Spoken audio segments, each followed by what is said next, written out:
Hi, everybody. Ian Bremmer here around your world in 180 seconds. Have your questions, as always, on my phone, and we're ready to go. Will the UK finally move past Brexit now that a Northern Ireland trade deal has been resolved? Oh, it's only been, 6 years? My God.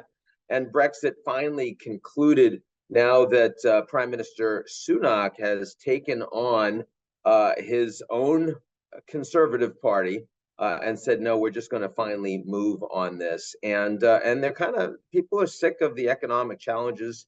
That's in part why Truss got washed out so quickly as her former PM. And it's also why he had the space to get this done. It means that you're not worried about this so-called hard border between Northern Ireland and Ireland, and therefore between the UK and the EU.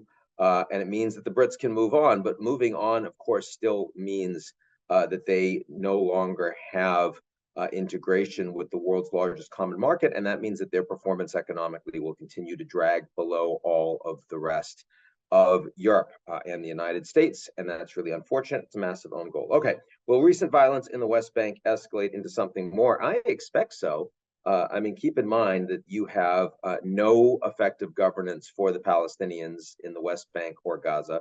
You've got an incredibly right-wing coalition government led by Bibi Netanyahu with only the thinnest of margins to keep the coalition intact and no interest in moving forward on a two-state solution, and a great deal of interest in taking more land from the Palestinians. I saw an op-ed written in Haaretz, an Israeli center-left newspaper, just the other day that claimed that Netanyahu was pushing forward a policy of apartheid. You don't see that kind of commentary in Israeli newspapers about their own government.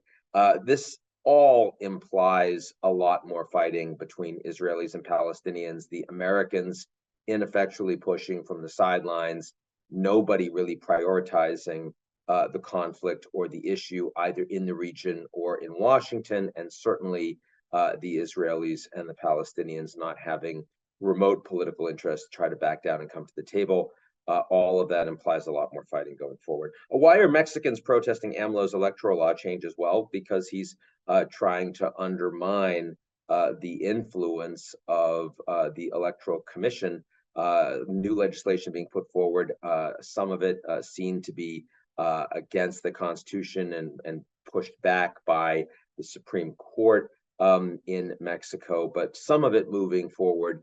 People are angry, just like they have been in lots of countries, lots of democracies where democratic institutions are getting weakened. For example, in Israel on the Supreme Court, you've seen massive demonstrations. That's basically what you're seeing right now in Mexico. An awful lot of people turning out on the streets, as we saw last weekend, against an effort to undermine checks and balances in a democratic country. The good news is that these democratic institutions are stronger and more resilient than a lot of the headlines would have you believe. That's it for me. I'll talk to you all real soon.